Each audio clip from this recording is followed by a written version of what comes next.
Rapid City, South Dakota, and nothing particular there, but we stopped there so we would be as close as we could to Mount Rushmore, so that we were able to go to Mount Rushmore first thing, get there before sunrise so we could be filming Mount Rushmore at sunrise. So leaving Rapid City, I was very tired but also excited. So we woke up at 4 a.m. so that we could get out the door. So we were just kind of go from the time we woke up, not a minute to waste, and got out the door. So we were pretty excited when we left Rapid City. It was more than I could have ever hoped for because there was also a thunderstorm in the background. So there was some flashes of lightning, some thunder, and even a rainbow popped out. The lighting was perfect, and we stayed there long enough for the magic light to change into just bright daylight. And so we have the monument as orangey pink color and as white. So that was an excellent start to the day. Yeah, I think the highlight of the day was definitely Mount Rushmore.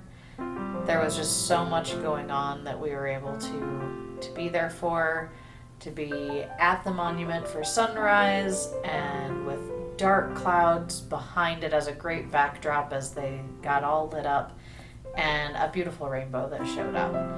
So yeah, it was, and there were just a few people there, a couple of people stopped. We had a brief little chat with another guy who had stopped to come out to take pictures, and yeah, that was I think definitely the highlight of the day. We went around a couple curves and we came to the profile of George Washington, and we got some silly photos there of us nose to nose with George Washington and kissing him. So that was fun to do.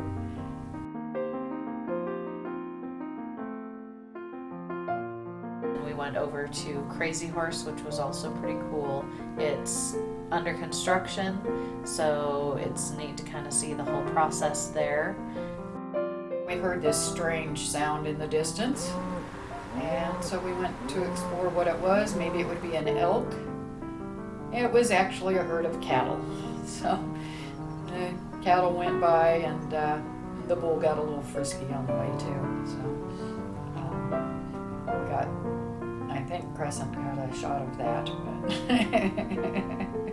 it's all part of nature. What you gonna do? So Wildlife there. So, out there in nature, wanting to look at nature and find a herd of cattle and a flock of pigeons, which was kind of neat to film them flying, but it's like, yeah, I guess we're not really seeing a whole lot of nature today.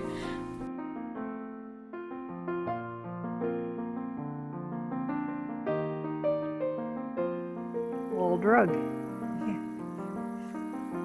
Well, yeah, I mean, that's a sticker that everybody's got.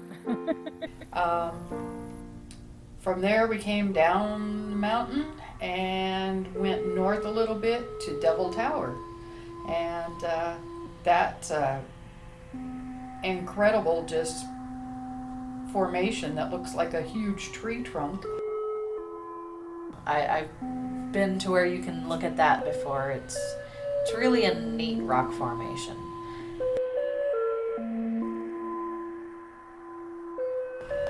That was the monument that attracted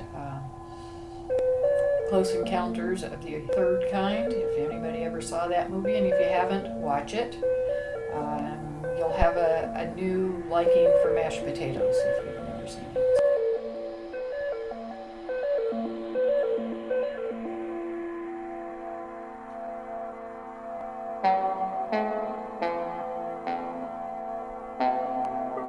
That is also where I stopped at the park ranger and bought my lifetime senior pass to all national parks.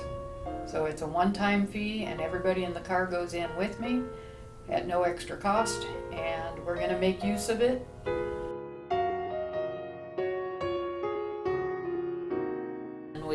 were able to have a picnic in a small town middle of Wyoming, and we saw antelope, so we actually did end up seeing some native wildlife.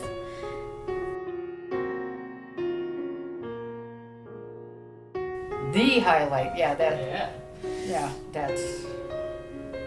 that's tough. It was one after another, so some days are just more incredible than others, and you just go, oh wow, there's another, oh boy. So there were just too many. So we also actually were on a real mountain road full of curves. While the speed limit was 65, you didn't want to go over 30. So we just kind of meandered up the mountains, down the mountains.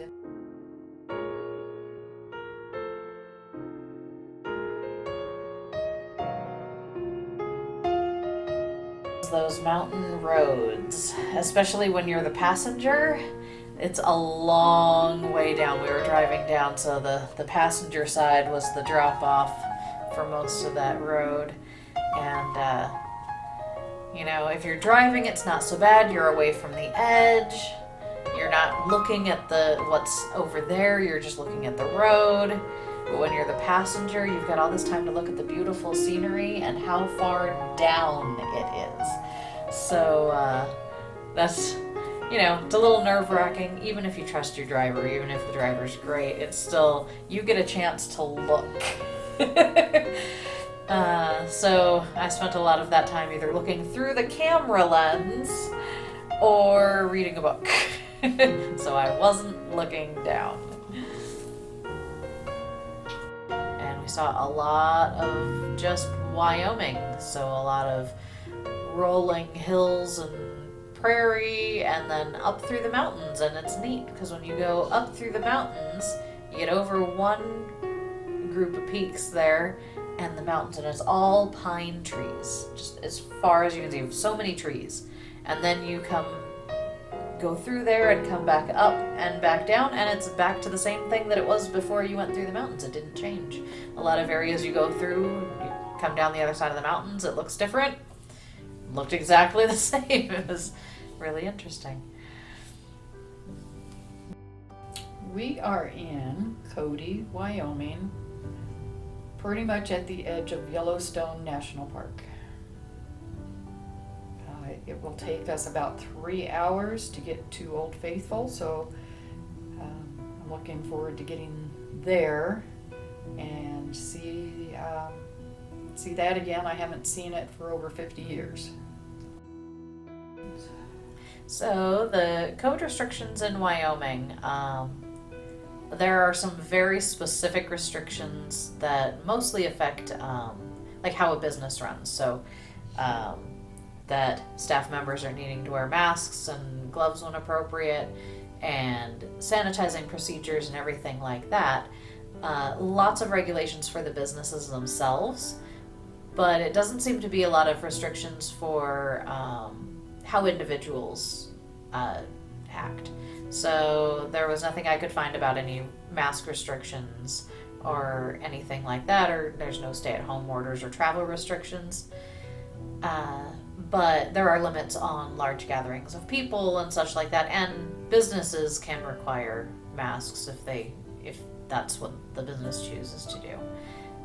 Up to 250 people if it's a farmer's market type situation where you're outdoors, and it says to keep in small clusters of about 6 people, preferably a family unit or cohabiting type situation, and to keep in your little clusters here and there. Outdoor concerts are allowed for the same restrictions. And just keep following our own rules, sanitizing every time we get in and out of the car, washing our hands thoroughly, wearing our masks when we go inside or can't stay far from other people. See you on the road.